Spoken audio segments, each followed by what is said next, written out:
Listo, muy buenas noches con todos, bienvenidos a este taller número 39, que se trata acerca de administración de residuos sólidos. Les doy la bienvenida a nombre de Pedro José Freile, presidente del Movimiento Amigo y del Quinto Poder.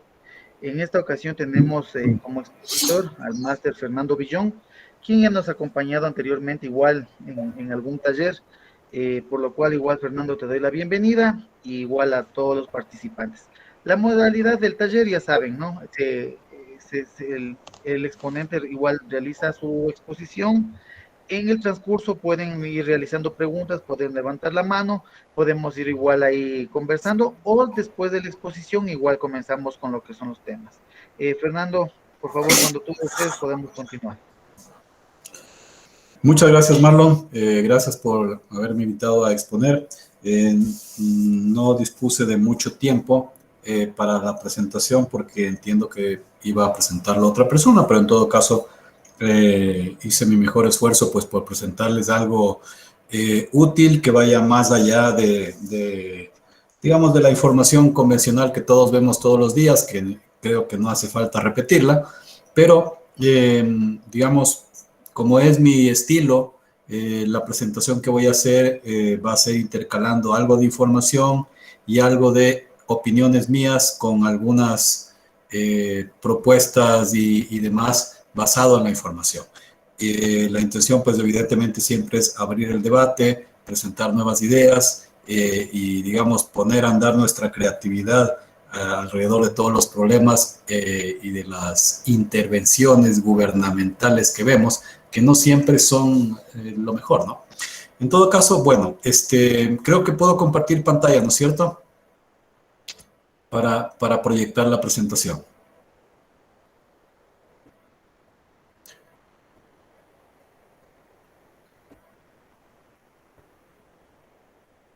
Yeah. ¿Se ve la pantalla allí? ¿Se ve la presentación? Sí se ve. Perfecto. Bueno, entonces, dame un segundo.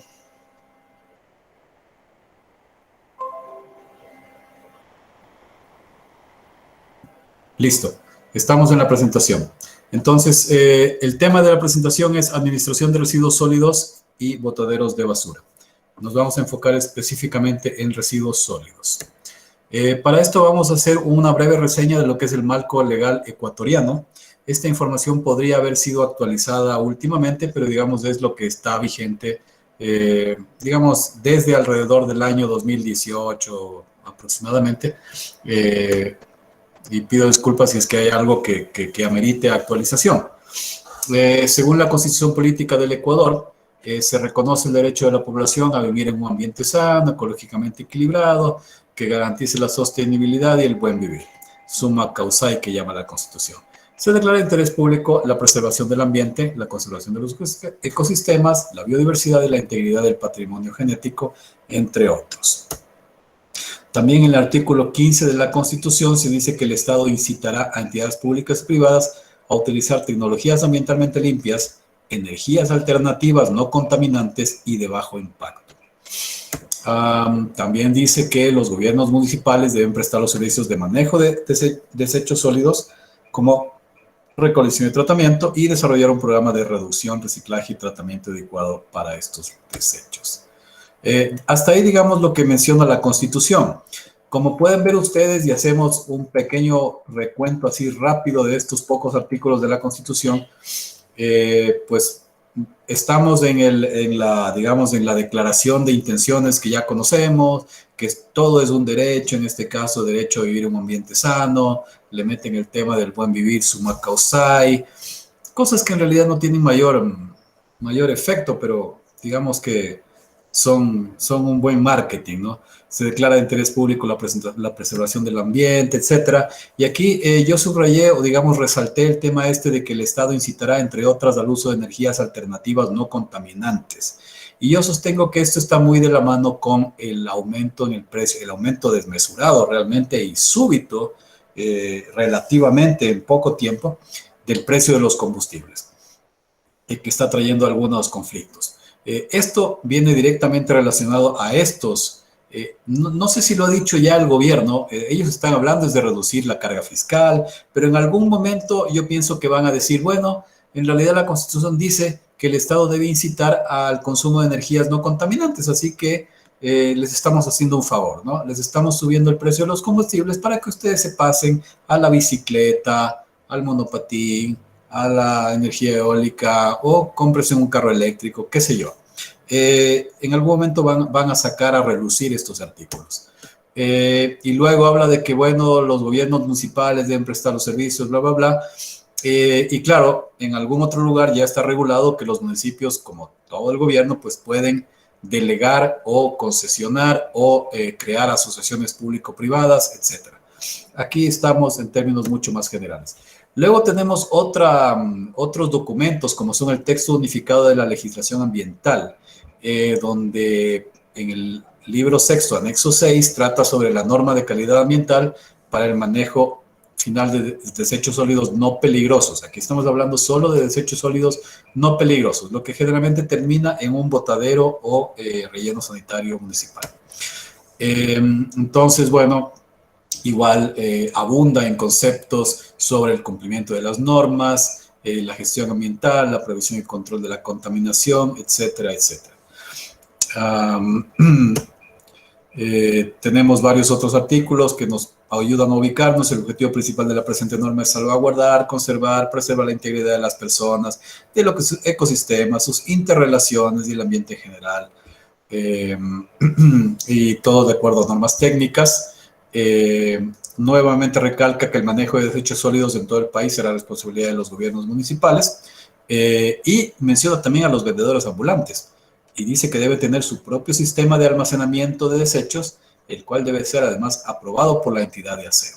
Y aquí quiero también que ustedes lo tengan en cuenta. Este tema de los vendedores ambulantes es porque más adelante lo vamos a ver y podemos ver, por ejemplo, en las páginas del INEC cuando uno hace la búsqueda residuos sólidos y aparecen las estadísticas de cuántos residuos sólidos produce una familia en promedio al día, cómo es el comportamiento de los hogares, qué es lo que hacen las personas con sus residuos, y etcétera, etcétera.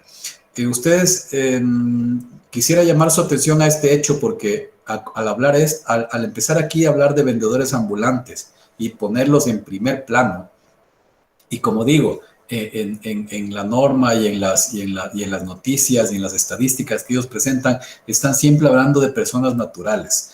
Yo no veo en realidad que haya un enfoque sobre las emisiones industriales, no veo que haya digamos, veo como un poco sobredimensionado el tema del consumo de los hogares, de la generación de residuos particular, que si bien es cierto en el agregado viene a ser importante y son muchas toneladas, son en su mayoría pues desechos sólidos no peligrosos.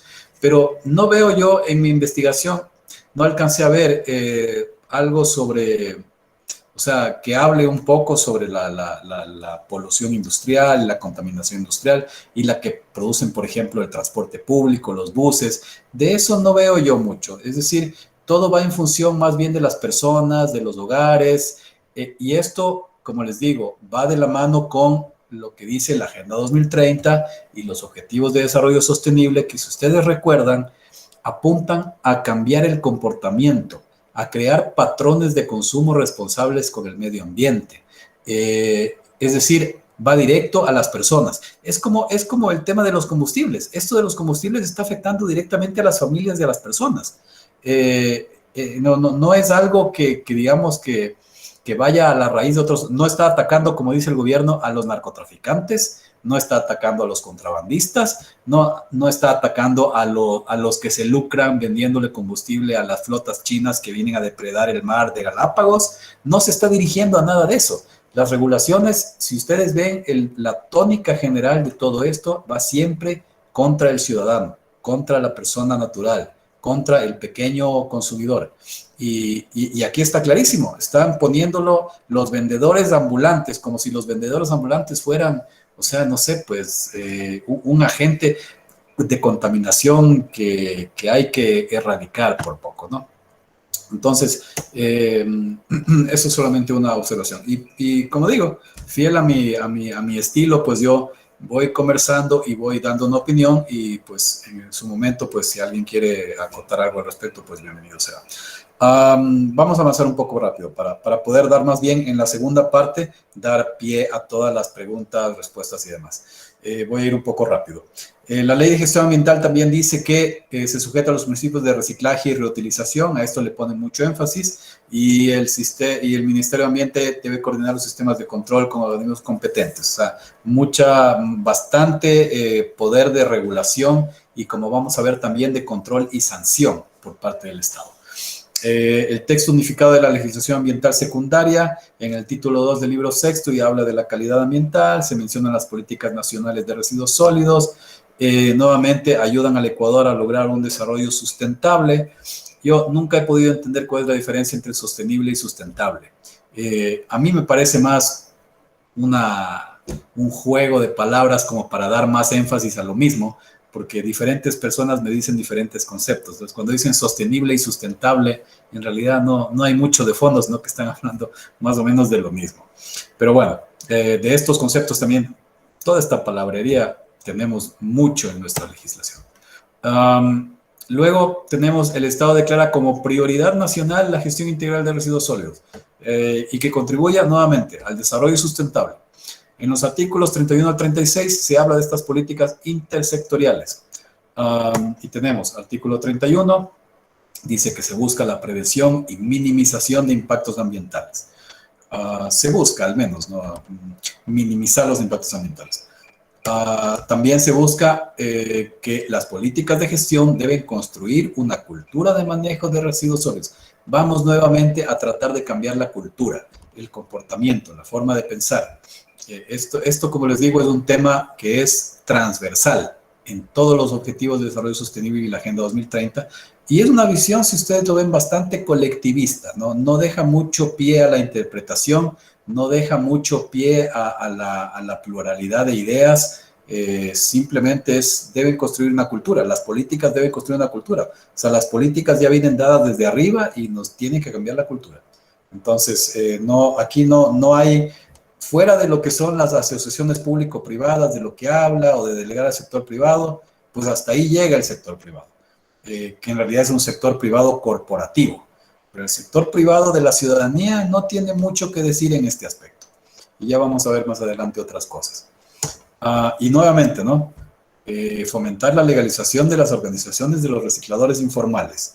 Esto me llamó la atención aquí porque cuando hablan de fomentar la legalización de los recicladores informales, bueno, puede ser que volverlos de informales a formales, ¿no? A lo mejor yo estoy interpretando mal, pero ya se da como un hecho de que va a haber recicladores informales. O sea, tenemos que convivir con esa realidad, según estos artículos. Bueno, nuevamente, otra vez la palabrita: garantizar la sustentabilidad económica de la prestación de servicios, impulsar la creación de incentivos, desarrollar una estructura tarifaria nacional justa para la sostenibilidad del manejo, etcétera, etcétera. ¿Qué más? Dice que aquí habla de la creación de mancomunidades entre gobiernos seccionales, que sí, yo he visto que hay, por ejemplo, ahorita me viene una a la mente, que es la mancomunidad de los 3 municipios de la península, que son Salinas, Santa Elena y La Libertad. Esa es una mancomunidad. Entiendo que hay otras en otras partes del país, y entiendo también que la idea de esto es facilitar una economía de escala para que entre varios municipios puedan unirse e invertir en plantas de tratamiento o rellenos sanitarios o lo que sean las medidas de mitigación de los residuos. Que me parece que está bien. Se debe fomentar la participación privada, lo dice así de forma general. Pero en la práctica, como hemos visto ya, se trata de corporaciones, ¿no? Muchas veces extranjeras. Ámbito técnico: políticas garantizan la aplicación de principios de minimización, reuso, clasificación. Se garantiza el acceso a los servicios de aseo. Sabemos que eso es un lirismo porque el Estado realmente no nos garantiza nada, o muy poco realmente, o con mucha dificultad. Pero bueno, está aquí como política. La garantía de la seguridad jurídica en la gestión integrada de los residuos a través de la implementación de un régimen sectorial. Esto está así de forma general, no tengo el detalle, no vamos a entrar en eso, pero entiendo que sí, que hay una legislación bastante amplia al respecto. Bueno, eso fue más o menos una introducción con lo que es el ámbito jurídico ecuatoriano respecto de los residuos sólidos. Ahora vamos a pasar a los programas gubernamentales, en concreto uno que se llama el programa PNHITS Ecuador, Programa Nacional para la Gestión Integral de Desechos Sólidos. Esta es la página web que está, digamos, bajo la página principal del Ministerio de Ambiente, y el objetivo de este programa es diseñar e implementar un plan nacional de gestión integral de residuos sólidos, sustentado en el fortalecimiento de los servicios de aseo, aprovechamiento de residuos y disposición final bajo parámetros técnicos. Tenemos algunos objetivos específicos, entre ellos, lógicamente, diseñar e implementar una política de gestión integral de residuos sólidos, diseñar e implementar un modelo estandarizado de gestión integral de residuos sólidos, es decir, propender a la estandarización en base a parámetros geográficos, poblacionales, etcétera. Gestionar equipamiento e insumos técnicos necesarios para incrementar la calidad de los servicios, comenzando por la recolección, potenciando la recuperación de materiales reciclables, y algo importante que es el aprovechamiento de residuos para reciclaje como para la transformación energética, y garantizar una adecuada disposición final, es decir, transformar los residuos en una fuente de energía, además de los lixiviados. Impulsar la industria nacional del reciclaje, esto es interesante, y aprovechamiento energético, implementar la gestión integral de desechos peligrosos y especiales, aplicando el principio de responsabilidad extendida. Esto del reciclaje y aprovechamiento energético y desechos peligrosos es bastante interesante. Ya vamos a ver más adelante. Hablan de una agregación de valor en cuanto a los residuos sólidos. ¿Por qué? Porque los residuos sólidos que se producen, como dicen ellos, el 60% de los residuos que se producen diariamente corresponden a residuos orgánicos, y el 20% a inorgánicos potencialmente reciclables. Los orgánicos por lo general tienen un cierto contenido de materia orgánica, pues, y son susceptibles de producir gas metano, que es el principal gas que se utiliza para generación eléctrica. Entonces, es una mezcla interesante. Otra forma de agregación, bueno, y aquí describen en qué consiste esta agregación de valor, lo que se conoce como W2E, Waste to Energy, que significa aprovechar la energía contenida en los residuos y su potencial calorífico para generar electricidad principalmente, o energía calórica también, mediante la transformación del gas metano o la quema del gas metano. Otra parte de esta política de agregación de valor es el reciclaje mediante la implementación de procesos de clasificación en la fuente y separación mecánica en estaciones de transferencia. Esta es otra cosa que pretende fortalecer el programa. ¿Qué más? Bueno, dice que el aprovechamiento actualmente es mínimo en las etapas de la cadena de tránsito de los residuos, pero se necesita clasificar a los residuos sólidos urbanos y residuos sólidos especiales. Lo hacen ellos en este gráfico, en donde tenemos la generación de residuos sólidos urbanos, residenciales, industriales y comerciales, y los residuos sólidos especiales, como los peligrosos, escombros y hospitalarios. Entonces, describe cómo es la recolección y barrido en cada caso, que es, digamos, análoga, similar, la transferencia y aprovechamiento a cargo de los gas grandes en plantas de separación cuando son residuos sólidos urbanos. Y los medianos y pequeños, aprovechamiento mediante transformación en energía y reciclaje. En cuanto a los residuos especiales, como pueden ser hospitalarios y otros peligrosos, aprovechamiento de escombros como material petro en obras viales, me parece muy bien. Y la disposición final, pues tenemos que los grandes y medianos tienen rellenos sanitarios, los pequeños micros tienen rellenos sanitarios mancomunados. En el caso de los residuos especiales, implementación y operación de escombreras y celdas de seguridad, que se usan bastante para ese tipo de residuos. Acá tenemos otro cuadro que habla más o menos de lo mismo, que hace una continuación. Cómo se recogen los residuos, con qué frecuencia, qué materiales se pueden aprovechar. En el caso de los residuos urbanos se puede aprovechar el plástico de las botellas, papel y cartón, cuando tienen facilidades de separación, los gas grandes. Y la disposición final dice que se disponen en botaderos del 80% y el 20% en rellenos sanitarios, los residuos urbanos.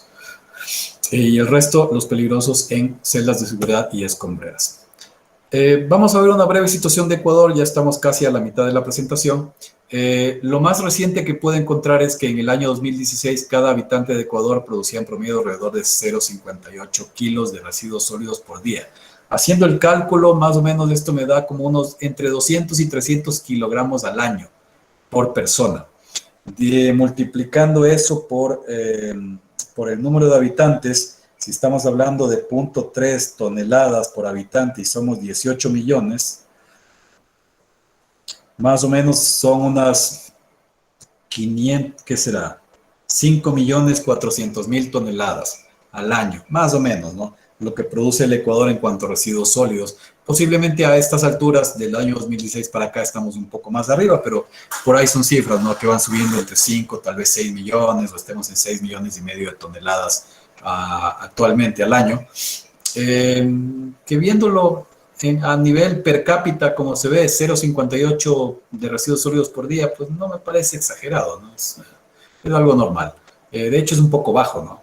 Y ya vamos a ver que la producción de residuos va directamente de acuerdo con, en correlación directa con el nivel de desarrollo humano y de riqueza que tiene un país.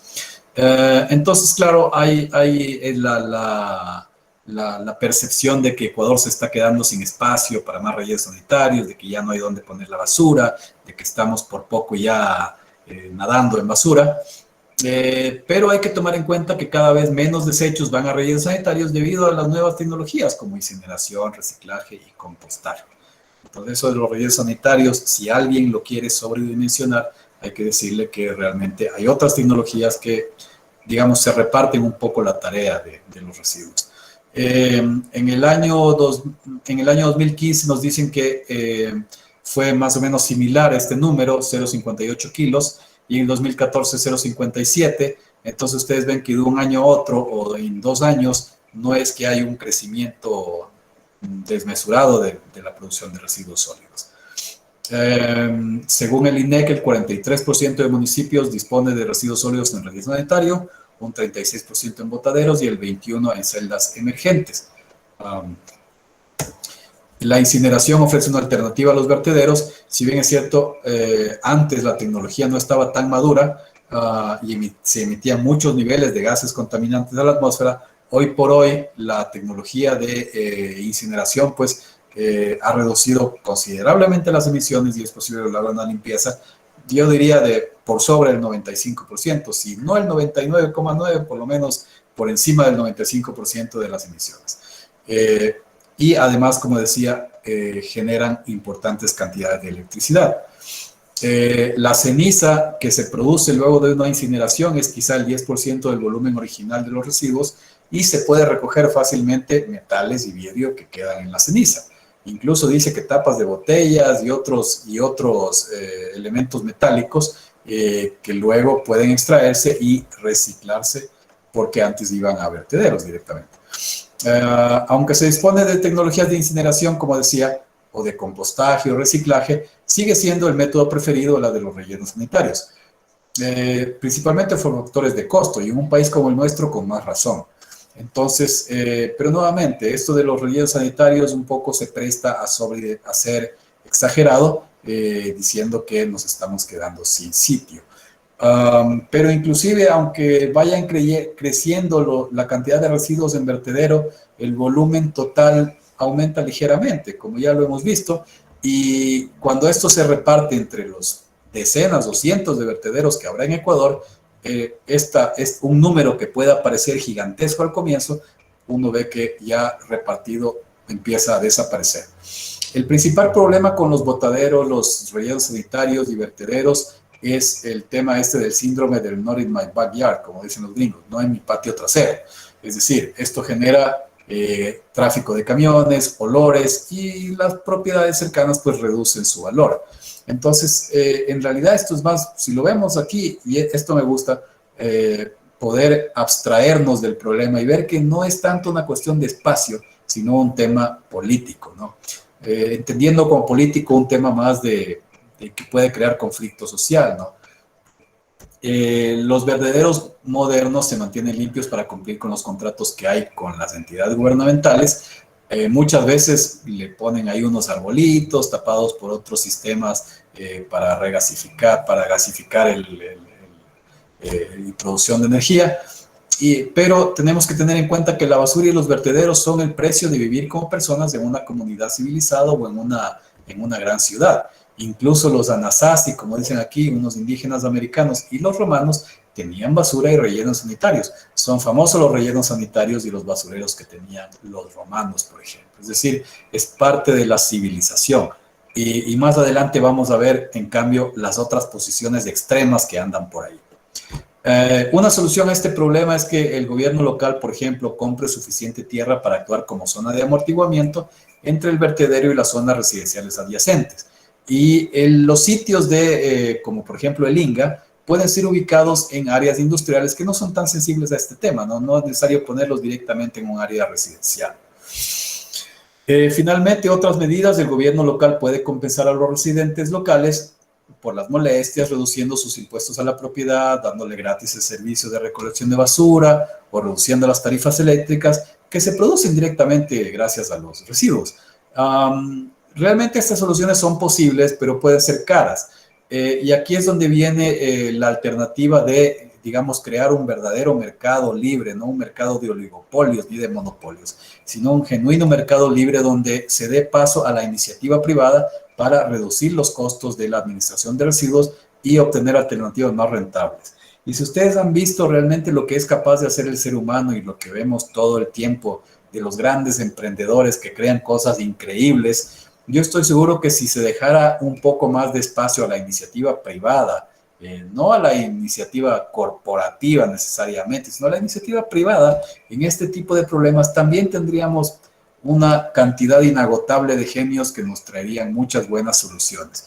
Pero así como están las cosas, en realidad todo esto es un tema que más va de la mano con cuestiones de Agenda 2030, de gobernanza global, de empoderar a los gobiernos locales, que desemboca, como ya lo estábamos escuchando, muchas veces en temas de corrupción y de ineficiencia. Entonces, pero en realidad el potencial que hay para la iniciativa privada aquí es sumamente amplio, como en todo lo demás, ¿no? Aquí vamos a ver otro ejemplo, el anti-ejemplo casi, le voy a decir yo, que es el de activismo ambiental, las ONGs. Ha sabido haber, me enteré, hay una alianza que se llama Alianza Basura Cero Ecuador, que ustedes ven ahí la página web, y dice que su objetivo es fomentar y trabajar por la implementación de modelos basura cero, impulsando procesos para reducir la cantidad de residuos sólidos y así contribuir a un futuro más sano y justo. Siempre terminan con una frase así. Pero miren ustedes, Basura Cero, esta es una ONG que directamente debe estar financiada por las Naciones Unidas y que trabaja con ellos y en Agenda 2030 y obviamente por corporaciones extranjeras. Porque basura cero es como decir hambre cero y pobreza cero y todos estos clichés y estos jingles y estos lemas que nos están acostumbrando ya con su Agenda 2030. Entonces, basura cero es una utopía, pues no es una cosa absurda realmente, eso es imposible. Pero mientras más nos enfoquemos en reducir a cero la basura, pues lo único que vamos a conseguir es más tiranía, más opresión, más costos elevados, y más perjuicio para la gente, como lo estamos viendo con el tema de las gasolinas, por ejemplo, ¿no? Ahí parece ser el lema subsidio cero, y a cambio de subsidio cero, pues nos están poniendo de rodillas prácticamente en el tema energético.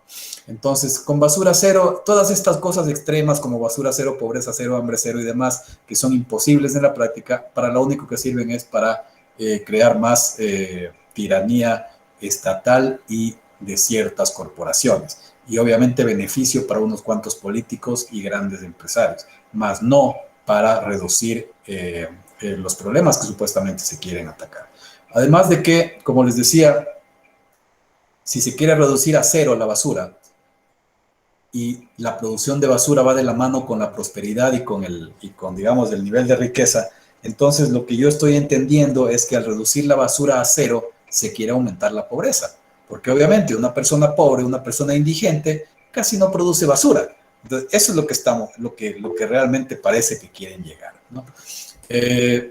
Objetivos específicos, unir esfuerzos de las organizaciones de la sociedad civil, o sea, las ONGs extranjeras, educar e impulsar cambios de políticas públicas, impulsar cambios de políticas públicas. Ellos se arrogan el derecho de hacer cambios en las políticas públicas. Estas ONGs que muchas veces vienen con financiación extranjera.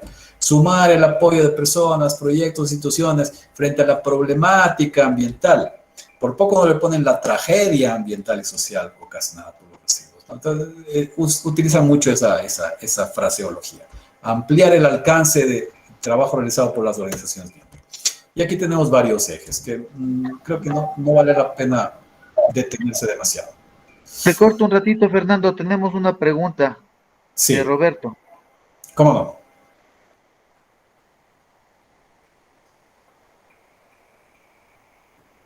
Buenas noches con todos. En realidad estaba un poco preocupado sí, por los comentarios que estabas planteando. No creo que la concepción de basura cero sea una concepción de limitar el crecimiento económico. Más bien la concepción de basura cero es un tema de sí consumir y sí poder hacer que los residuos sólidos que quedan puedan ser direccionados de alguna manera que no impacten el ambiente.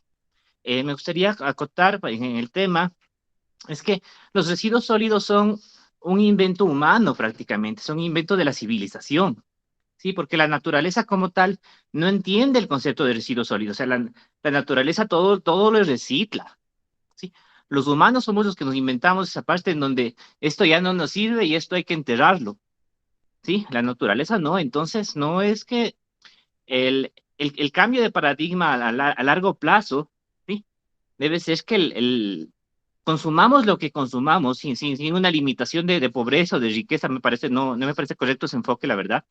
Sí, sin una limitación de pobreza o de riqueza. Debería ser consumamos lo que consumamos. Los residuos que queden de eso sean debidamente aprovechados y tengan un impacto cero ante la naturaleza. Por supuesto que es un objetivo ambicioso, llamémoslo utópico, ¿sí? Y el mismo concepto de utópico es para eso, ¿no? O sea, como dicen, la utopía es para andar, o sea, la utopía es para caminar para caminar sobre eso, para ir hacia allá. Sabemos que no va a haber nunca, siempre va a haber un residuo sólido en el concepto de civilización humana. Pero no podemos decir que eso sea una herramienta de hambruna, o una herramienta de hambre, una herramienta de mitigación de constreñir al pobre para que no siga. O sea, el concepto es residuos ceros, ¿sí? ¿Sí?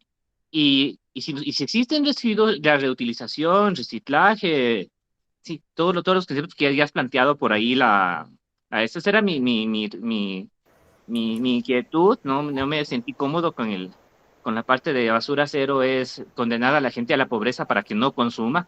De hecho, si tú te fijas en los países más pobres, es donde más problemas de basura tienen por el maltratamiento, porque se convierten en vectores de enfermedades, ¿sí? También me preocupaba el tema de los vertederos de basura, ¿sí? La solución no son más vertederos de basura. Tú puedes decir que sí, hay suficientes espacios, suficientes quebradas. No, no las hay. Si tú te fijas en territorio, no hay espacios para poner en donde vos digas, aquí no hay gente, aquí no hay ganado, aquí no hay animales, aquí no hay agricultura. Aquí entra perfecto un vertedero con todas las consecuencias que tiene un vertedero. La solución es que no llegue que no llegue la basura al vertedero, que no llegue el residuo sólido al vertedero. Y comparto mucho contigo en el sentido de que sí debe haber un mayor aprovechamiento del sector privado, ¿sí? Es decir, el sector privado debe agarrar en sitio, en la casa, en la industria, en la empresa, debe agarrar en sitio todo el residuo sólido que pueda ser aprovechable. Y el Estado debería poder coger, o las empresas de desechos sólidos, ya coger únicamente lo que no es útil, lo que realmente ya no es aprovechable como comunidad, o con la tecnología moderna ya no la podemos aprovechar. En esa parte comparto contigo, ¿sí? Y me quedaba otra duda también ahí, en el tema del 0,58 kilos, el promedio de los kilogramos de las personas.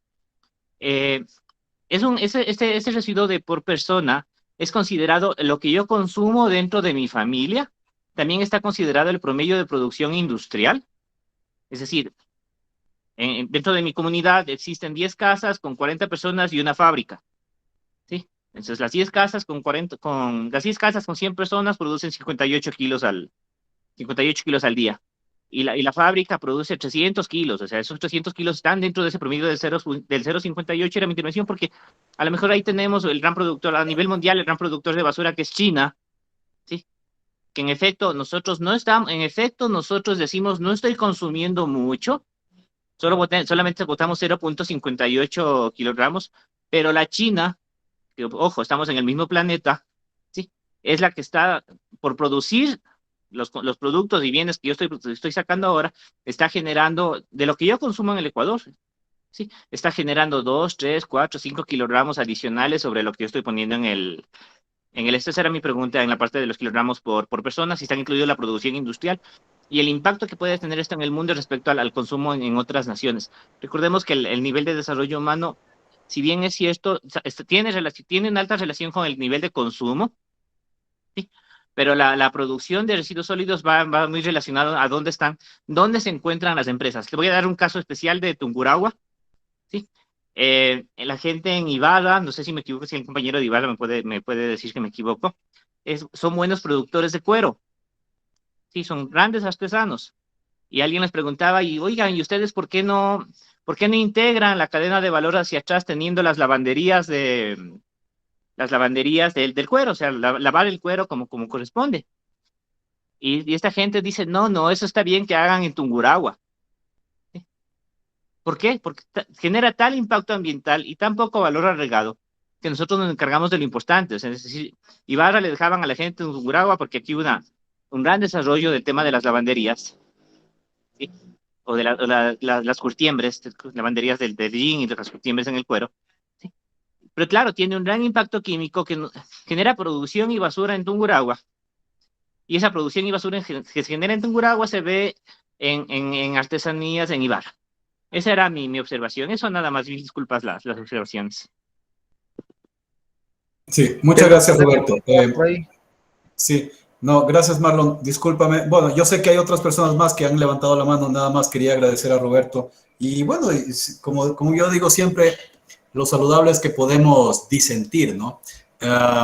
Yo podría extenderme ampliamente sobre por qué tengo esas opiniones que parecerían tan fuera de foco o extremas y podría citarte mucho contexto, ¿no? que yo he leído y tengo al respecto, pero dejémoslo por el momento en que podemos disentir y no ha pasado nada. Y sobre lo que es la estadística esta son estadísticas del INEC.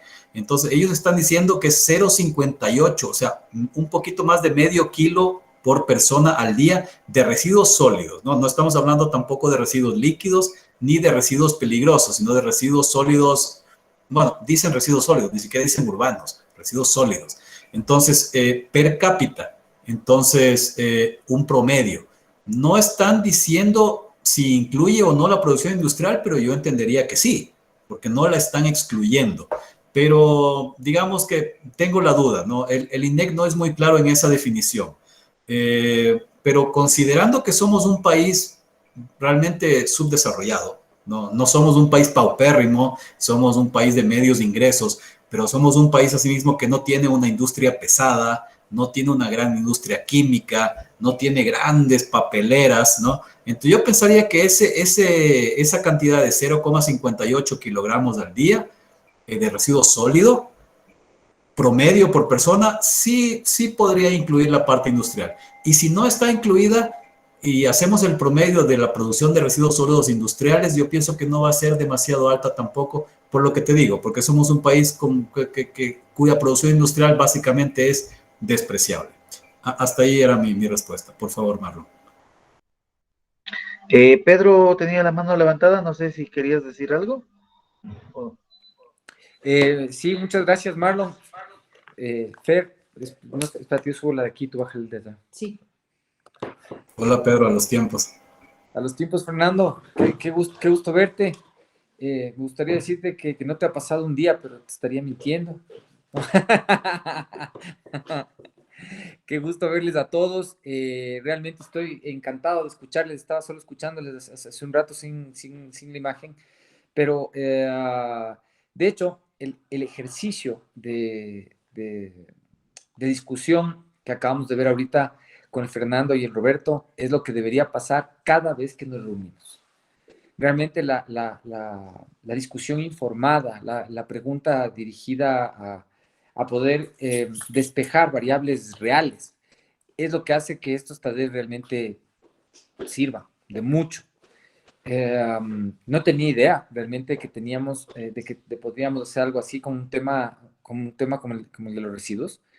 Creo que estamos asumiendo bien nuestra misión de entender qué hacer. Creo que la parte formativa es súper importante y creo que esto nos da también luces para poder empezar a pensar en hacer temas de planificación específica.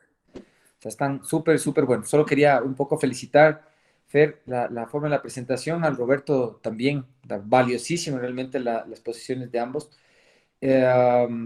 Claro, yo creo que sobre el tema de los matices técnicos hay un par de apreciaciones de orden ideológico, político. Yo les he oído a los dos, entiendo en dónde topamos, pero creo que fuera de la parte formativa de este curso, deberíamos sentarnos un poco a analizar temas de planificación específica, por ejemplo, el tema de desechos peligrosos. Un rato estuvimos conversando con Fernando, que son las cosas más delicadas alrededor de cada uno de los nodos de disposición de desechos de todas las ciudades del país.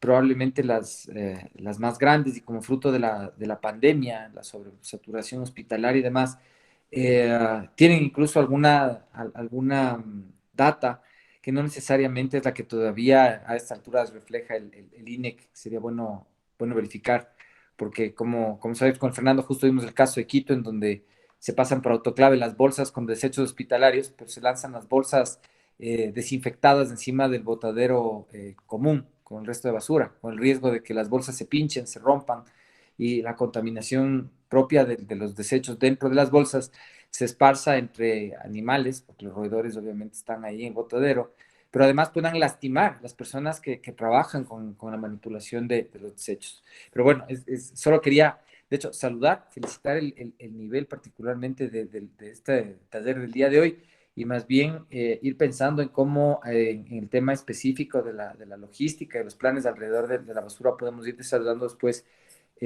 perfiles específicos para nuestras ciudades.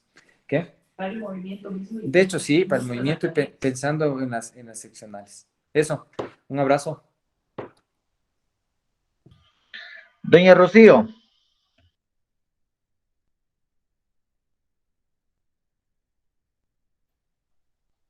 Señora Rocío, tal vez está sin internet.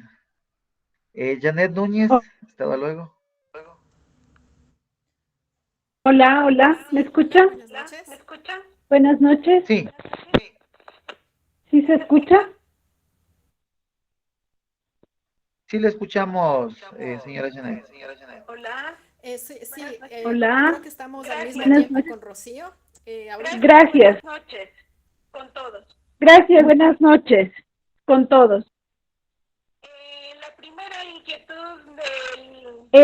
primera inquietud Al expositor es sobre la idea de invitarnos a nosotros como el grupo amigo, grupo legionarios,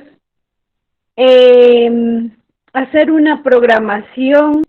De pronto, ¿qué les parece si les invito a que nosotros empecemos por nuestras casas? A mí me ha costado 20 años en mi familia que la basura la reciclen, la reduzcan, la reutilicen. Sin embargo, hoy estoy muy feliz, muy satisfecha que por fin lo logré con mi madre, que deje de pedir en las tiendas funda para cada cosa.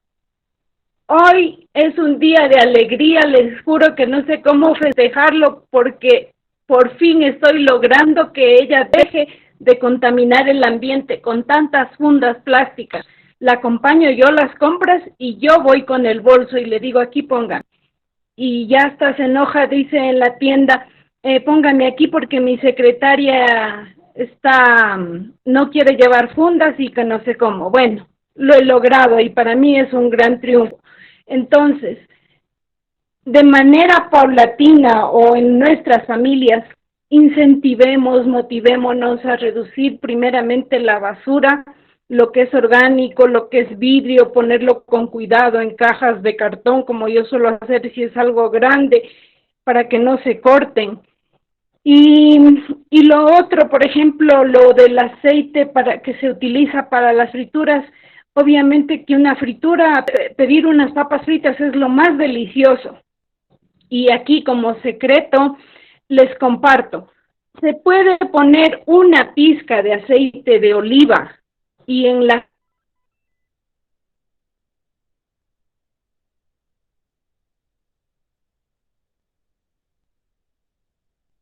fritas se las pone se le exprime de 1 a 2 limones, según la porción de papas que sean, y se los deja destilar en una cernidera grande o lo que sea, y eso se filtra, las hace hasta crocantes y no se utiliza litros de aceite y tener que dejar que se enfríe y para botarlo. Solamente se empaña una sartén de teflón, apenitas, y se coloca una tapa y le salen deliciosas las papas para ir evitando esto del aceite contaminar con el aceite de las frituras. Otro aspecto, otro tip que de pronto les sirve, trabajado, he tenido la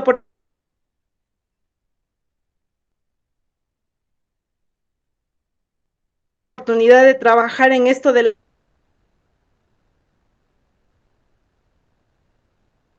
las gigantografías y todo eso. Cuando medio se para la máquina o se daña la impresión y cortan esos pedazos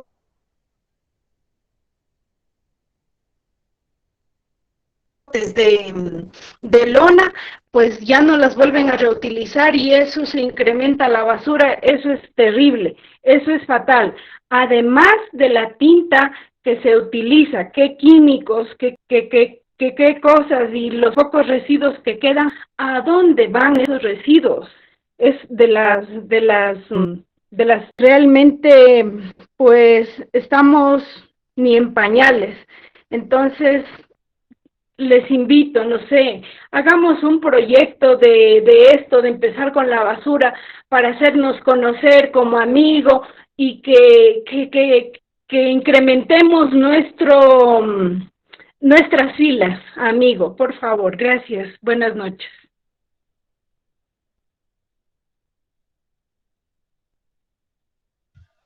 Señora Janet Núñez. Sí, muy amable, muchas gracias. Buenas noches. ¿Sí se me escucha? ¿Sí estamos bien? Sí, ¿Sí? sí, sí. Buenísimo, gracias. Eh, Precisamente concuerdo un poquito con Pedro. Estos espacios son súper interesantes para plantear, ¿no es cierto?, las ideas, los comentarios. Voy a dar unos comentarios desde el punto de vista netamente técnico, refiriéndome al tema de residuos sólidos. En principio, pues sí, ¿no? El tema de las nuevas tecnologías que están en auge y que de pronto las empresas privadas o el sector privado puede aportar muchísimo en este tema. Sin embargo, eso no deja de lado que las políticas públicas que en su momento se habló, y en este caso cuando por normativa y por legislación la gestión integral de los desechos sólidos está a cargo de los gobiernos autónomos descentralizados, va atado con las ordenanzas municipales que tienen que ser planteadas acorde a las condiciones y a la realidad de cada cantón, de cada ciudad. En el caso del Distrito Metropolitano de Quito, por ejemplo, y mucho ya habíamos comentado, también creo que Fernando lo dijo, no estuve lamentablemente desde el principio de la charla, es que hablar de relleno sanitario, ¿sí? Es hablar de un panorama súper grande desde el punto de vista técnico. No se trata solamente de excavar una fosa, se llaman cubetos, en los cuales hay que considerar una serie de factores, tanto físicos como químicos, porque en el cubeta cubeto se desarrollan, se van generando como subproducto los lixiviados. Entonces, el relleno sanitario técnicamente manejado, quería hacer un poquito esta acotación, muy diferente de los vertederos que llamamos acá, o los botaderos a cielo abierto, que son los que tienen muchas provincias pequeñas, y entre ellas la mía, ¿no? La provincia de Bolívar, allá en Guaranda, que yo ahora entiendo que estamos en un proceso de mancomunidad, pero esa mancomunidad también tiene que ser estructurada a través de un proyecto técnicamente manejado. Compañeros, mi visión y mi aportación en este sentido, como digo, es que muchas veces los proyectos o las iniciativas privadas, y perdón si sueno un poco muy cruda en lo que voy a decir, son muy buenos, ¿sí? Nos sentamos a veces, son muy buenos, como también hay otros muy malos, porque cuando aterrizamos a la parte técnica para cuestionar ciertos aspectos de cumplimientos de normativas ambientales, resulta que nos quedamos ahí estancados y no existen respuestas claras desde el nivel técnico de las empresas privadas. Pero hay otras propuestas y planteamientos muy buenos, muy interesantes, pero que honestamente llegan a cierto nivel donde las decisiones políticas las tienen que tomar ciertas personas, miembros de directorios de empresas, por ejemplo, y cuando no están atadas a intereses personales y políticos, simplemente el proyecto se quedó ahí y el proyecto murió, por más bueno, por más defendible y por más interesante y para una gestión correcta de los desechos sólidos. Eso por un lado. Por otro lado, quería un poquito aclarar, Pedro, el tema de los desechos peligrosos. Dentro de desechos peligrosos están categorizados los desechos sanitarios, que son los generados por los hospitales. En este último tiempo de COVID y de pandemia, estos tipos de desechos generados también son considerados peligrosos de un nivel más alto en cuanto al riesgo de afectación, ¿verdad? Por la propagación del virus como tal y porque en principio no se conocía el nivel de letalidad del virus. Pero lo que sí quiero aclarar es que el tratamiento que se le da a todos los desechos sanitarios que son generados por los hospitales y las casas de salud, que son considerados de riesgo biológico infeccioso, son tratados a través de un proceso de esterilización en los autoclaves, tal como lo dijo Pedro. Un proceso de esterilización es muy diferente a un proceso de pasteurización. La pasteurización le da un nivel de inactivación a los microorganismos patógenos, que son los que nos van a causar enfermedades. Pero cuando llegamos a presiones y temperaturas de esterilización, se mata al microorganismo. Es un grado de letalidad para el microorganismo patógeno a tal punto que luego del tratamiento, por normativa y la misma legislación le indica, estos desechos ya tratados son asimilables a desechos urbanos y pueden ser depositados en el cubeto de un relleno sanitario. Y obviamente en ese cubeto lo que normalmente se debería hacer es excavar una celda específica para colocar ahí estos desechos tratados, pero ya sin riesgo de que haya contaminación adicional, porque ya pasaron por un proceso de esterilización. Y luego de ese proceso de esterilización, la normativa indica que hay que tomar una muestra del desecho tratado para un análisis microbiológico de patógenos que tienen que estar a un nivel dentro del cumplimiento de la normativa, y es por eso que ese proceso de tratamiento por esterilización se lo considera eficiente acoto, siempre y cuando se lo esté realizando dentro de los protocolos que están técnicamente aprobados. Eso en cuanto a desechos sanitarios peligrosos, y finalmente pues estoy también súper interesada en todas las charlas. No me puedo conectar a todas porque yo soy docente en la universidad y mis horarios son en la noche, y ahorita me estoy robando un poquito de tiempo para poder conectarme, y estoy a la orden en lo que pueda yo también aportar. Muchas gracias. Muy amable, Janet. Carlos, de vuelta a Víctor. Hola, ¿qué tal? Buenas noches con todos. Un par de comentarios. El primero, recuerdo la extinta Bachacnón en la ciudad de Guayaquil. Tuvimos una visita, una inspección técnica. Básicamente, se calculaba un tonelaje métrico de residuos, pero nunca hubo una variable en cuanto al enjuague de los recolectores de basura. Resulta que el DBO y el DQO eran tan elevados en la madrugada, porque tenían obviamente casi 20 horas de servicio a los recolectores y llegaban 2, 3 de la mañana a ser enjuagados, pero ahí existía todavía residuos y que por el lixiviado acumulable eran altamente peligrosos. Y lamentablemente, bueno, no sé si ustedes recuerdan que en el parque de iguanas, acá en Guayaquil, es una tipo loma y comenzó a permear a las casas que estaban más abajo.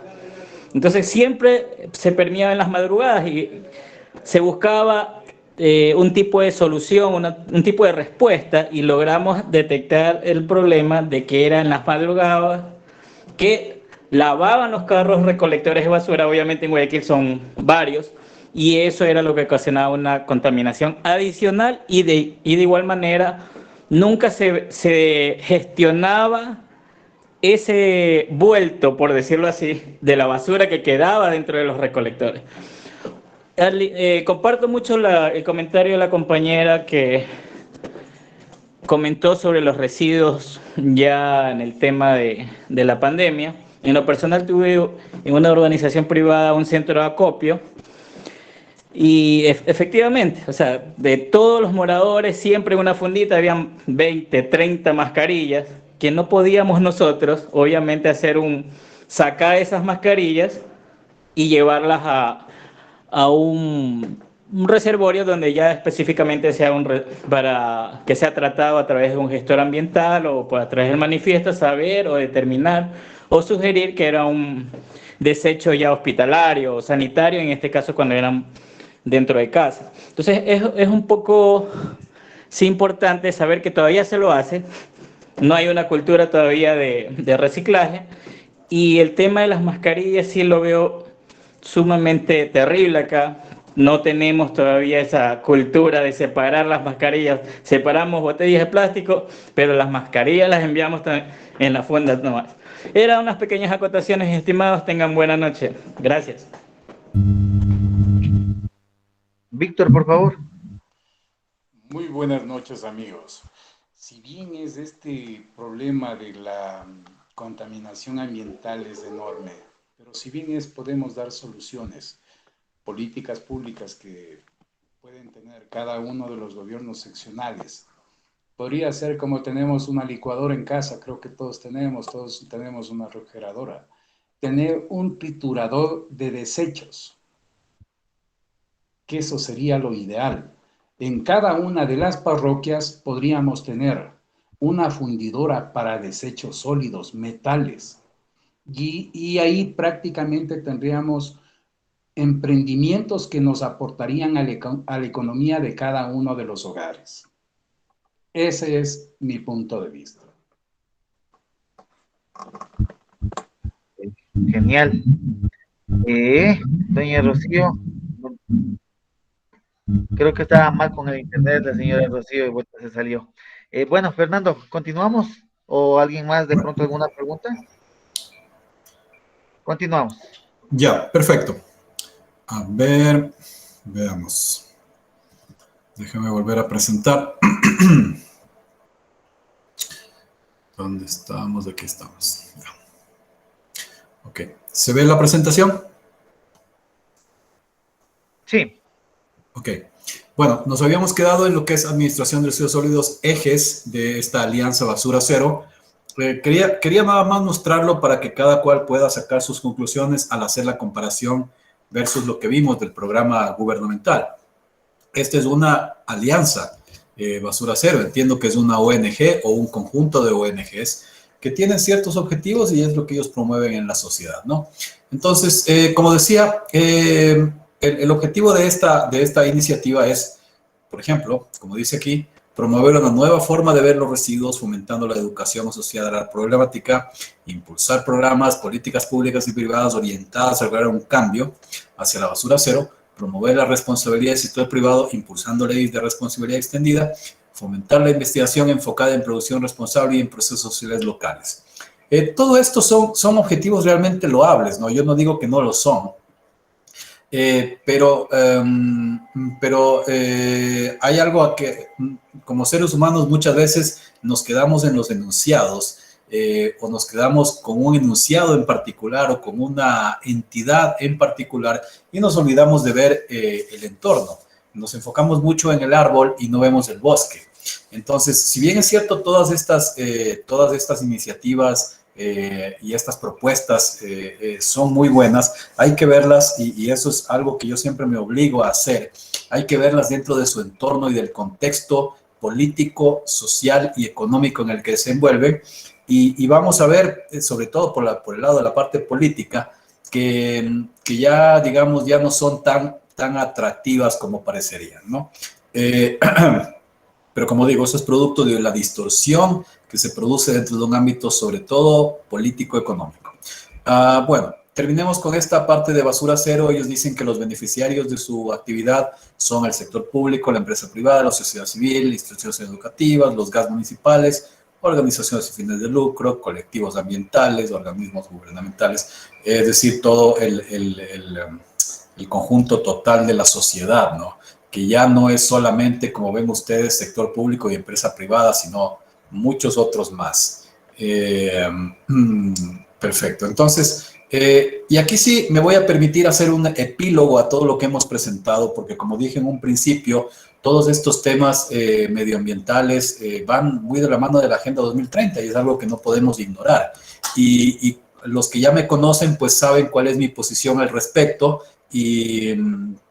y entiendo también que habrán personas a las cuales no les parecen pues mis opiniones sobre esto, pero de todos modos pues voy a cumplir con presentarlas y con todo gusto pues puedo atender inquietudes o preguntas a continuación. Pero lo más importante es poder explicarles por qué todo este tema medioambiental, si lo vemos no de por sí, sino en el contexto de la Agenda 2030 y de los Objetivos de Desarrollo Sostenible, como es la realidad, porque se mueven dentro de ese ecosistema. Si ya lo vemos todo esto en conjunto, pues primero nos ayuda a explicar el porqué de la corrupción que vemos, de que, o lo que decía la compañera hace un rato, de que se presentan excelentes iniciativas que de pronto se topan con una pared dentro de las empresas o dentro del ámbito político. Y todo esto tiene que ver con la ubicuidad, por ponerlo de alguna manera, de este tema de la Agenda 2030. Entonces, ¿por qué digo yo que hay un peligro en esto de la Agenda 2030?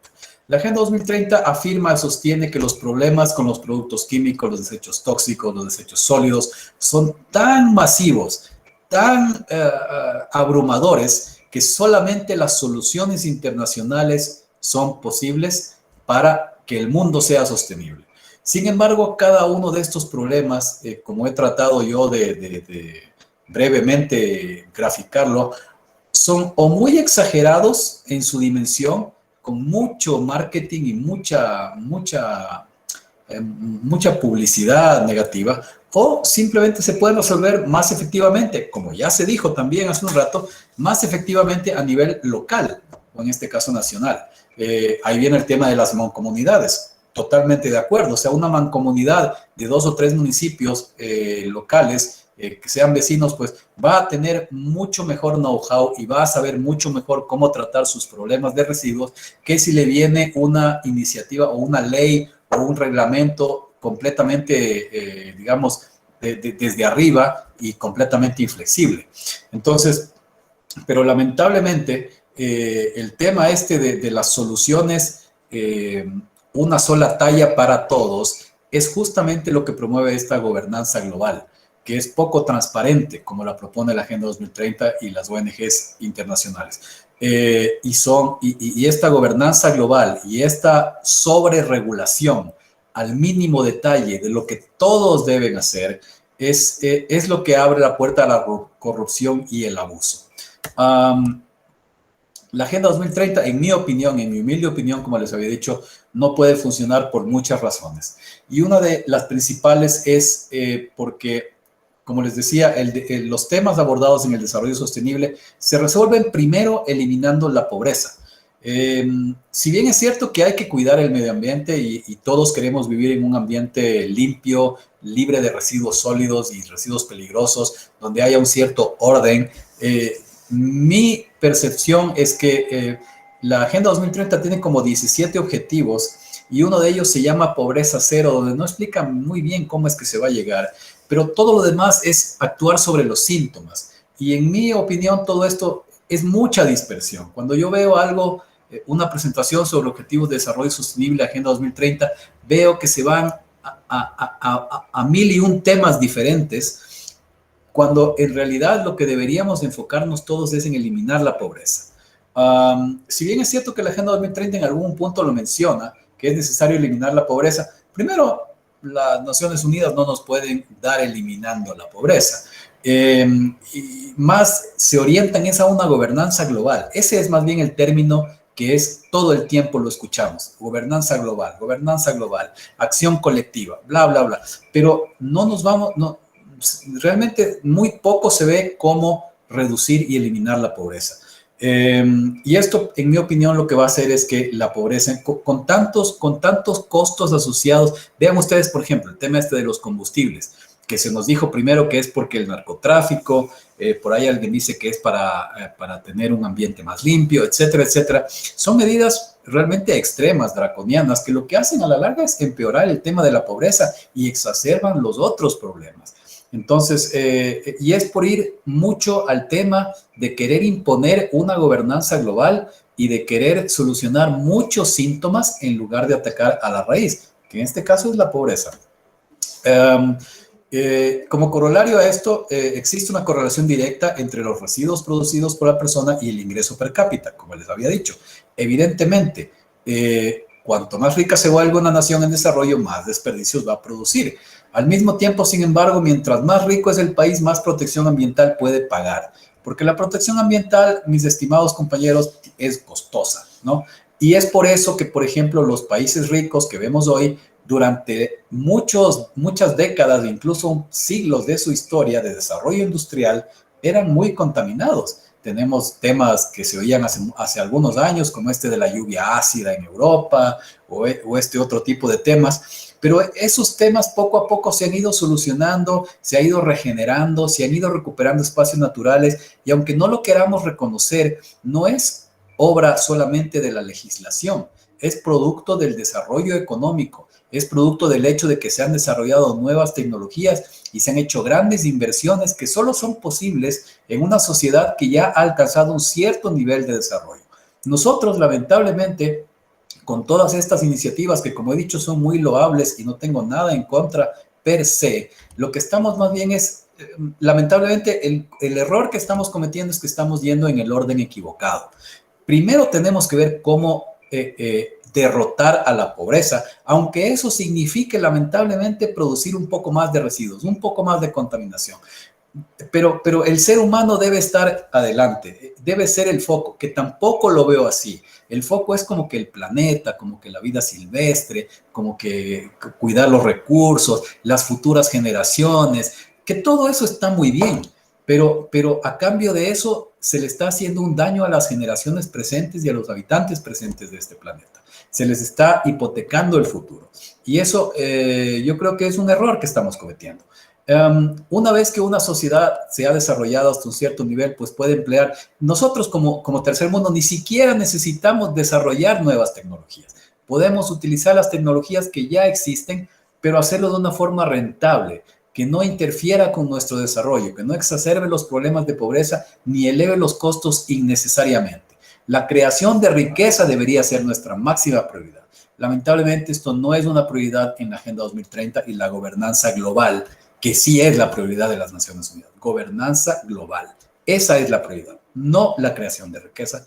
Lamentablemente, y en eso yo soy muy enfático y puedo ser hasta antipático, pero los invito a considerar el tema de esa manera. Estamos por terminar. Antes de pasar a esto de las soluciones y antes de que se me olvide, les quería comentar.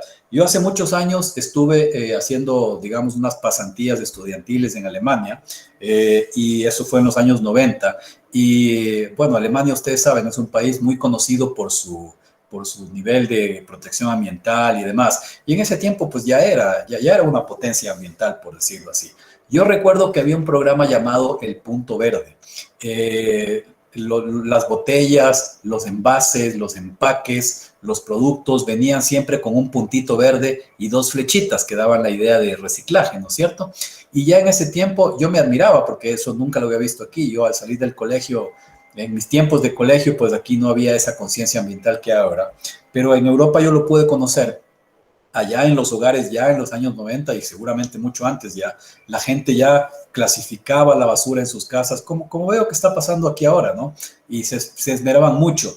¿Qué pasó? Inclusive los basureros, los contenedores de basura que había en la calle estaban clasificados. Había uno para vidrio, uno para orgánicos, uno para plásticos, uno para papel, una serie de cosas. Hasta que un día me acuerdo que salió en las noticias en Alemania un escándalo de corrupción gigantesco, en donde se había descubierto que además tenía un costo adicional porque a uno le cobraban unos centavos más en cada producto para disque financiar este proyecto de reciclaje a nivel nacional, que era un ejemplo para el mundo además. Entonces, ¿qué pasó? Un día salió en las noticias un caso de corrupción en el que se decía, en Alemania, no estoy hablando de ningún país tercermundista, en donde se decía que todo era un fraude. Es decir, las empresas encargadas de recoger estos residuos que la ciudadanía se había esforzado tanto en entregarles ya separado, ya clasificado, ellos cogían y lo botaban todo en los botaderos o en los rellenos sanitarios sin ningún tipo de reciclaje, ni clasificación, ni nada de nada.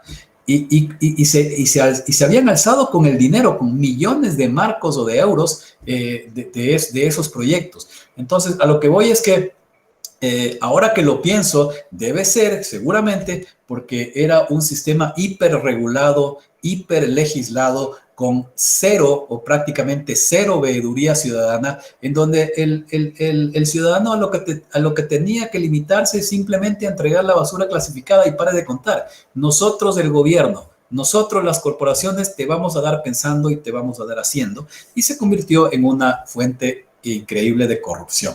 Entonces, eso como un ejemplo de que las mejores, hasta en las mejores familias o en los mejores países, las mejores ideas pueden verse arruinadas por un enfoque político equivocado, donde las prioridades no están correctas.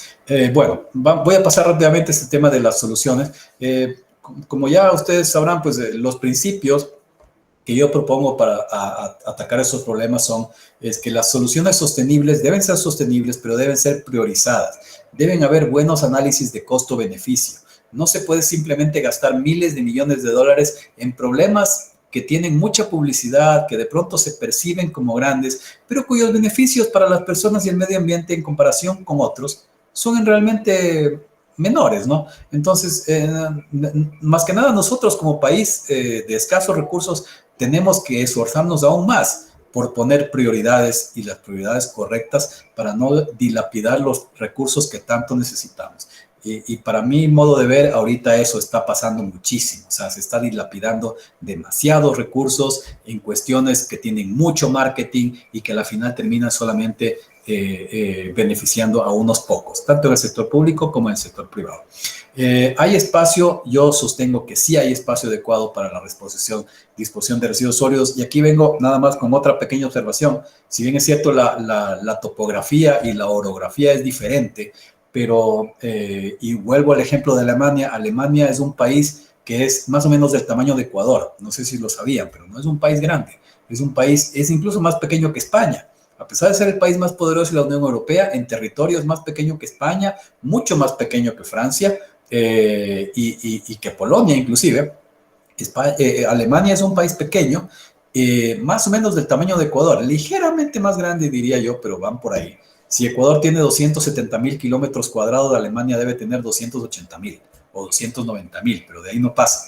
Y tiene 80 millones de habitantes, sobre los 80 millones de habitantes. Si bien es cierto que posiblemente ellos exporten parte de su basura a países como Haití u otros, o lo manden, qué sé yo, exportando su basura a China, aún así dense cuenta de que es un país altamente desarrollado, con muchas fuentes de producción de residuos, con una población, diría yo, como 5 o 6 veces mayor que la nuestra, y sin embargo no se están ahogando en basura. ¿Pero por qué? Porque son un país que luego de haberse desarrollado y de tener un nivel económico y socioeconómico alto, pues puede permitirse pagar soluciones que le permitan vivir una vida bastante, digamos, libre de contaminación en el día a día, ¿no? o de vivir en medio de la basura. Entonces, muchas veces el problema es más político y no de espacio físico, y se presenta pues en preocupaciones legítimas de por qué lo vas a poner en mi patio trasero, por qué tengo yo que aguantar esta molestia. Entonces, pero para eso justamente yo sostengo que se debe dar más cabida a las soluciones de libre mercado que dan mejores resultados y resultan incluso más colaborativas que las regulaciones venidas desde un gobierno todopoderoso, por decirlo así. Tres recomendaciones muy brevemente. Primero, revisar las leyes que definen las responsabilidades de las agencias del gobierno para que se conviertan, en vez de solamente órganos regulatorios y de ejecución o de sanción, se conviertan en órganos científicos asesores de los gobiernos locales.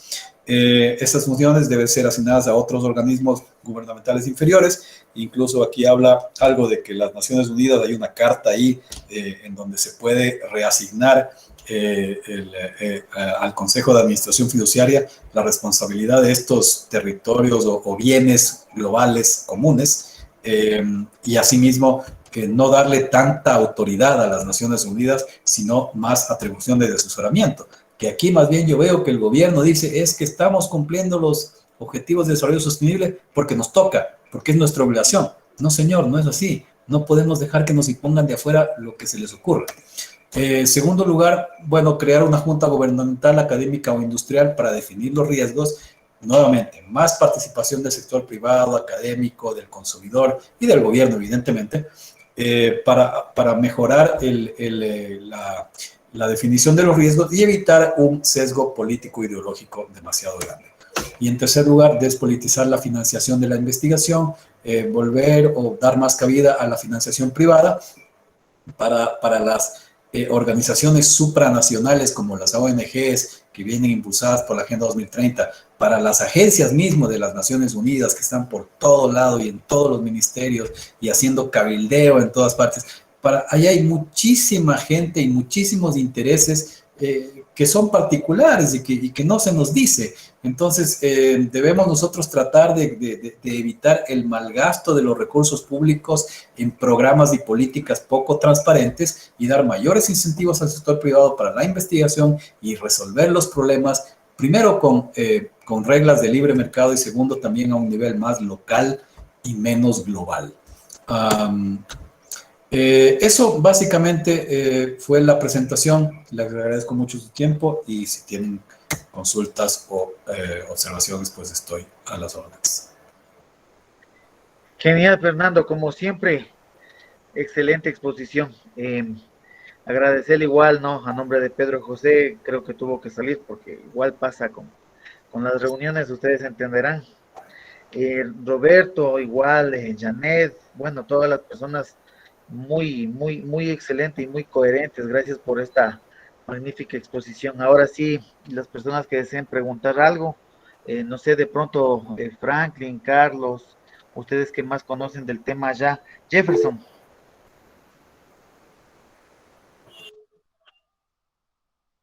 Te escuchamos, Jefferson. Hola, buenas noches con todos. Estuve escuchando la ponencia del señor Fernando, pero en ciertas cosas no estoy muy de acuerdo. Él se refería sobre el objetivo 1, que es el fin de la pobreza. Pero recordemos que todos los objetivos son fundamentales y lo que están haciendo es tratar de cumplir en su totalidad todos. Entonces, hay diferentes, por así decirlo, organizaciones que se centran en cumplir cada uno de los objetivos. Por otra parte, también hablaba sobre no dejar que venga Estados Unidos o la ONU, si mal no estoy, que nos impongan reglas o reglamentos que nosotros tenemos que cumplir. Recordemos que este fue un acuerdo que se firmó por algunos países y fue voluntario. Entonces, no es que nos están obligando, sino que es una forma voluntaria que nosotros como ecuatorianos hemos decidido y de las cuales nosotros tenemos que rendir cuentas en la NDC cada 4 años, si mal no estoy, y de nuestros avances, nuestras aportaciones, nuestras emisiones, y de las cuales nos compromete a todos. Porque si nos enfocamos dentro de la minería, si nosotros no ponemos reglas o políticas públicas que vayan de acuerdo a nuestras necesidades y los que esas empresas tienen que cumplir, las petroleras o las mineras, nos va a afectar tanto al gobierno y tanto a la sociedad civil, porque en un lugar donde se encuentra la minería va a causar impactos negativos tanto en el suelo, en el agua y en la sociedad, porque son las personas que consumen esa agua.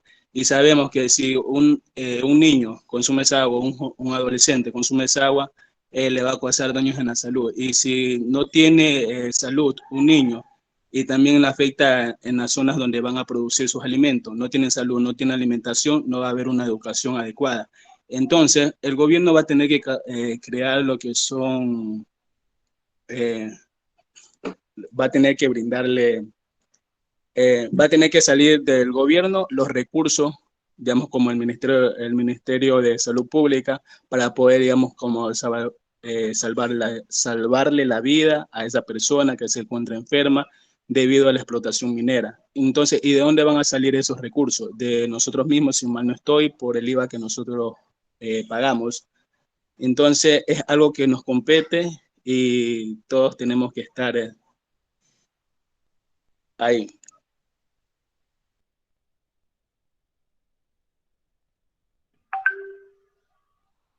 Gracias, Jefferson. ¿Alguien más de pronto? Si me permites, Marlon, si me Claro, permites, claro. tengo unas cuantas imágenes que quería presentar que no tienen nada que ver directamente con esta presentación, pero más bien quería compartirlas con ustedes porque fue en un momento como de introspección personal que las estuve juntando, pero quería compartirla con ustedes y hacerles unos breves comentarios para dejarlos con algo más allá solamente del tema de la conversación. Vean, les voy a poner unas imágenes sin ningún orden en particular. Este es un libro que yo les recomiendo, si pueden conseguirlo, leerlo y analizarlo. Esto es parte de la literatura que a mí me ha dado, o sea, que me ha ayudado a formar mi criterio sobre estos temas. Y creo que vale la pena no ignorarlo. No sé si ustedes han visto sí se ve, ¿no? La imagen. Sí, sí, sí. Este libro se llama La Primera Revolución Global y es un informe del Consejo al Club de Roma. El Club de Roma es una de esas organizaciones globalistas que trabajan de la mano con las Naciones Unidas y que fue fundada, no sé si lo saben, el Club de Roma fue fundado entre otros por el banquero David Rockefeller, entiendo que allá por los años 80 o incluso antes.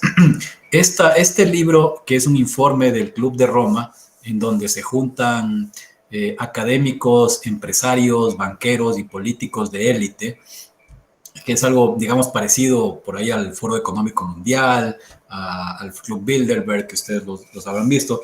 Este Club de Roma, yo lo escuchaba mucho en los años 80, lo oía hablar en las noticias y siempre cuando hablaban del Club de Roma, hablaban también de la deuda externa, etcétera. Entonces, este Club de Roma es una organización de élite y en este libro en particular les recomiendo verlo. Ahí hablan ellos, hay un párrafo que yo no lo creía, pero que es real. En alguna parte de este libro ellos hablan y dicen que, bueno, sí, ahí todavía no se usaba el término cambio climático, hablaban catástrofes climáticas o calentamiento global, hablaban de calentamiento global, hablaban de desastres naturales, hablaban de epidemias, hablaban de sobrepoblación y escasez de alimentos, y lo dicen textualmente, ¿no? Dicen todos estos problemas son causados por el hombre, y si bien es cierto que son importantes, no debemos olvidar que solo son los síntomas. La causa de todo es la intervención humana. Es decir, 2 puntos, el verdadero enemigo es la humanidad misma. Entonces, si ustedes ven de dónde viene esto, como yo les acabo de mencionar y ustedes lo pueden comprobar, esas son palabras de gente vinculada a los organismos multilaterales, al Banco Mundial, al Fondo Monetario Internacional, los mismos que ahorita nos quieren sacar la madre de impuestos, perdónenme la expresión. Ellos vienen hablando de esto desde hace décadas y lo que siempre han venido hablando es cómo lograr que la población mundial cambie su forma de pensar y sea más dócil a las intervenciones del gobierno, que sea más dócil a ser regulada, controlada y vigilada. ¿Cómo lograr que se asuste lo suficiente para poder nosotros dirigir su destino? Más o menos eso es lo que están diciendo. Pero lo peor de todo es que dicen que somos el enemigo. O sea, a esos extremos llegan. Y esto es algo que ustedes verán, porque ustedes habrán visto que en el contexto este de Greenpeace y estas organizaciones, se habla siempre de que la humanidad es un cáncer, de que somos demasiados, de que el planeta está enfermo por nuestra culpa, pero todo esto, si bien es cierto, muchas veces se asocia a movimientos de izquierda, progres, como se llama ahora, en realidad, como yo les estoy haciendo ver, esto es algo que viene de más arriba, esto viene de una élite global que efectivamente existe y que está, digamos, que está ahí, concentrada en los ámbitos de la banca, de las multinacionales, de los gobiernos, de la comunidad de inteligencia, como llaman ellos, o sea, de las agencias de espionaje. Entonces, esta visión no es una cosa orgánica que haya salido espontáneamente. Esto lo vienen inculcando desde hace muchos años y yo he podido ver realmente que, sobre todo, muchas de esas universidades que tanto mencionan y que tanto alaban, como Harvard, como Georgetown, como el MIT, como Stanford, todas estas universidades, en realidad, todas adhieren a esta ideología. Y inclusive, miren, por ejemplo, Correa, que se dice educado en todas estas universidades europeas y americanas, ¿no? El tipo vino, o sea, ustedes habrán visto, ¿no? La visión de Correa era una cosa así medio, como que era enemigo de todo el mundo, ¿no?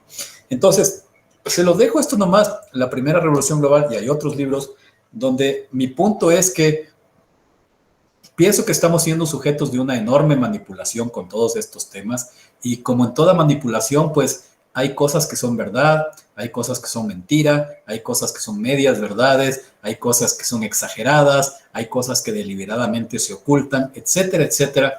Entonces yo creo que hoy en día tenemos que estar muy abiertos y muy atentos a todo esto. El siguiente, pues, como les digo, esto fue algo que yo reuní en un momento de reflexión nada más que estaba recordando. Ustedes conocerán una foto del rey Juan Carlos, que es uno de los, no, creo que ya no es, pero era uno de los máximos consejeros y directivos del World Wildlife Fund, el Fondo Mundial para la Vida Silvestre. Y claro, él, entre otras, cayó en desgracia por sus casos de corrupción y sus affairs por ahí con alguna mujer alemana, me parece, y también por esto, ¿no? Porque siendo uno de los principales directivos de protectores de la vida silvestre, había sabido tener como costumbre irse de caza de elefantes a África y aquí lo vemos posando con su instructor de cacería, ¿no? Entonces, este es el rey Juan Carlos de España y pues cayó en desgracia, como todos sabemos, y se dio a la fuga inclusive, por varias otras razones, pero esta es una faceta y esto es algo que sucede mucho en estos temas de medio ambiente y de vida silvestre, donde entre más arriba uno llega, más se sorprende a veces de encontrar este doble discurso y esta doble moral.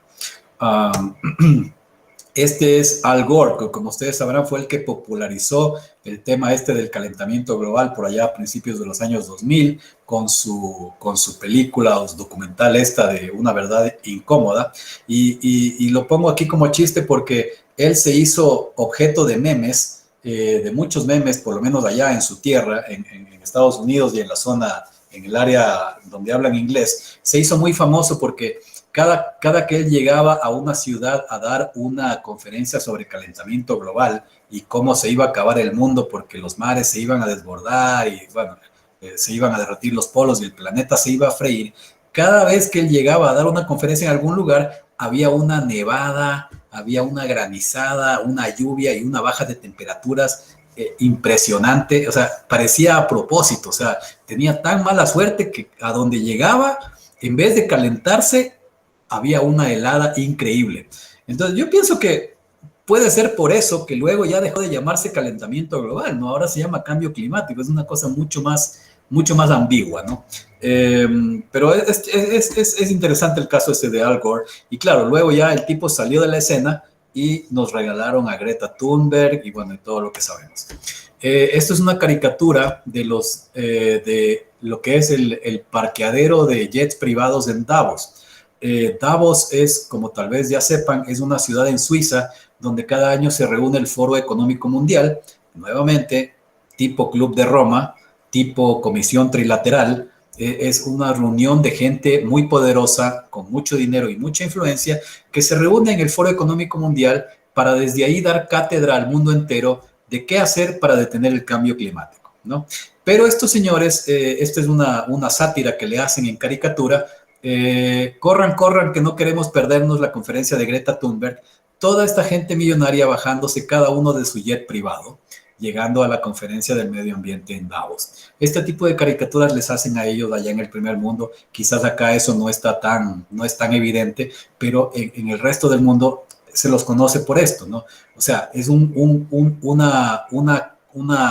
conjunto, una reunión de gente millonaria y poderosa que nos vive diciendo que tenemos que reducir el consumo, que reducir los residuos, que ajustarnos el cinturón, que reducir la población porque se va a acabar el planeta, pero ellos no pueden renunciar a viajar en su jet privado a cada una de estas reuniones.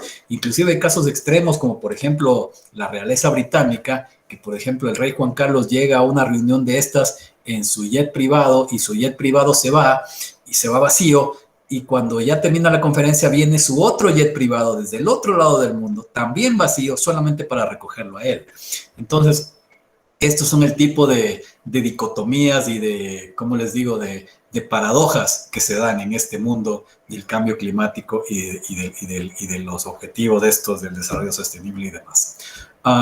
Aquí hay es una composición fotográfica donde ya está sobre la mesa el impuesto al CO2. Y bueno, ¿y qué viene después, no? Por ahí usted ven en chiquito y luego vendrá, ¿qué? ¿Un impuesto al agua? ¿O a qué más? ¿A qué más nos van a poner impuesto? Entonces, y esto es una imagen que alguien publica en la red donde está la frontera entre República Dominicana y Haití. Yo no he estado ahí, por cierto. No puedo decir que sea real, pero tampoco puedo decir que es falsa, ¿no? Eso habría que comprobarlo. Pero sí, o sea, el punto es que Haití, que es un país extremadamente pobre, donde supuestamente todo el mundo cocina de forma sostenible porque no genera residuos, porque son tan pobres, entonces, pero se han comido el bosque, se han comido toda la madera. ¿Por qué? Porque como son tan pobres, no pueden quemar combustibles fósiles, ¿no? Que son el diablo prácticamente. Entonces, como no tienen para comprar gasolina, ni diésel, ni nada de eso, entonces les toca quemar la madera y se han acabado el bosque porque es la madera que usan para cocinar y para calentarse. Mientras que en República Dominicana, que es un país, digamos, más normal, por decirlo así, donde todavía la gente puede permitirse usar combustibles fósiles, todavía tienen una selva y una cubierta verde conservada, ¿no? No la han acabado simplemente por la necesidad de sobrevivir, como si sucede en Haití. Estos son los efectos de las turbinas de estas eólicas que ustedes ya deben conocer, que los proponentes de las turbinas eólicas reconocen que son un riesgo y que causan daño a la fauna silvestre, pero para ellos esto es un mal menor. O sea, para ellos esto es un efecto colateral. O sea, si ustedes se dan cuenta, realmente cuando les conviene, las cosas no tienen importancia. Si uno de nosotros por accidente mata a un pájaro de estos, seguramente nos cuesta hasta la cárcel. Pero los operadores de turbinas eólicas se comen con esto unas especies de aves rapaces muy grandes que están en peligro, y ellos llaman que esto es, bueno, eso era de esperarse, no sea así, es verdad que se daña la vida silvestre, pero no es tanto. En todo caso es mayor el beneficio que se obtiene. Entonces, esas son las paradojas en este caso, la energía eólica, que no es tanta maravilla como parece, porque para la producción de energía que dan realmente son sumamente costosas y su vida útil no es tan larga, además de que ocupan cualquier cantidad de espacio, y seamos sinceros, se ve feo. Se ve, o sea, estorba a la vista y el ruido que producen también es ensordecedor. Y bueno, y lo que acabamos de ver, ¿no? La afectación a la vida silvestre, todo ese terreno que está ahí podría utilizarse para muchas otras cosas, pero no. O sea, tiene que ser para las turbinas eólicas de alguna corporación que hace dinero con esta tecnología. Y aquí tenemos los paneles solares, que igual una pequeña granja de paneles solares ya completamente destruidos, que contienen muchos materiales tóxicos que no son reciclables, etcétera, etcétera, y cuya vida útil realmente no es tan alta y que, otra cosa más, son muy intermitentes. No es que están todo el tiempo produciendo energía, solo producen cuando brilla el sol. Si no brilla el sol, no producen. Claro que ahora hay las tecnologías de las baterías y demás, pero pónganse a imaginar el costo y la inversión que es gastar el doble, el triple y 10 y 20 veces más en baterías para poder justificar una de estas granjas solares. Aparte del hecho de que, como sabemos, todas estas son cada vez más hechas en China, que es un país que no necesariamente se caracteriza por su ética ambiental, no, todo lo contrario. Ellos ponen por delante siempre su necesidad de desarrollarse, que me parece muy bien. Pero ¿y nosotros por qué tenemos que coartar nuestro desarrollo y más bien endeudarnos para comprarles este tipo de cosas a ellos? Esas son las cosas que no me parecen. Y bueno, y esto grafica un poco el punto. Eso nada más era lo último que quería mostrar. Y bueno, pues nada más de Excelente, excelente exposición, Fernando. Bueno, antes de irnos, les hago la cordial invitación. El miércoles tenemos un taller con el PhD Cristian Naranjo. Él es docente de la Universidad Nacional del Chimborazo de la ciudad de Riobamba, acerca del pensamiento liberal clásico sobre la economía.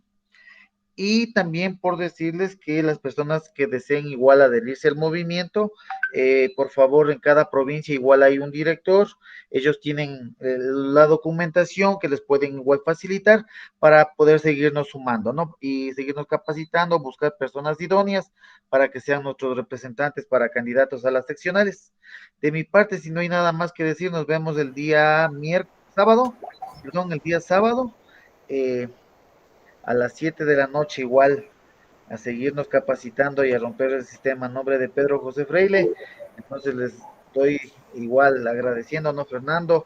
Igual a todos los que nos han acompañado, Franklin, Víctor, Roberto también estuvo genial, igual Janet también, Carlos, bueno, todos, un excelente aporte, sinceramente, y gracias, Fernando, una excelente exposición. Gracias a ti y gracias a todos. Buenas noches. Buenas noches, entonces, con todos. Buenas noches. Buenas noches. Una excelente noche con todos. Igualmente.